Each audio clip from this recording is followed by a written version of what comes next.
Alors, nous avons eu dans notre café philo de de hier soir la présence d'un Sud-Américain et je l'ai interrogé sur les différences entre l'espagnol et le français.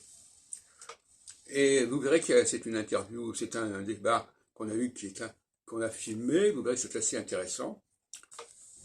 Il a reconnu qu'il y avait des subtilités, des sophistications de la langue française, notamment dans les marqueurs de genre, et de nombre aussi d'ailleurs, qu'il ne connaît pas, auquel il n'est pas familiarisé en espagnol.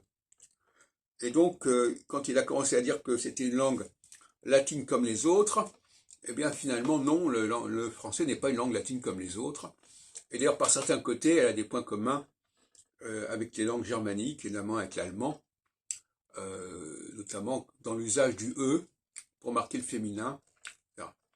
Et alors, je voudrais donner un exemple avec le mot Podemos. Podemos, vous savez que c'est un nom sociopolitique en Espagne, etc.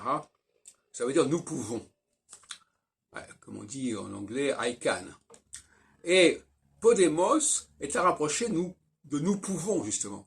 Quelle est la différence entre Podemos et nous pouvons? Eh bien, c'est la même racine, d'une certaine manière, poter, etc. C'est qu'il n'y a pas la diphtongue en espagnol. Il y a le OS, et en français, il y a le ONS. Il est évident que l'espagnol a perdu le ONS, c'est évident. Et pourquoi il a perdu le ONS? J'en ai parlé différemment. C'est parce qu'il n'a pas reconnu les signes diacritiques. Le O surmonté d'un tilde, pourtant le tilde ils connaissent en espagnol, eh bien il se prononce on. Il devait se prononcer on à l'origine. Quand on n'a plus su identifier ce marqueur, eh bien on est passé de Podemos à Podemos.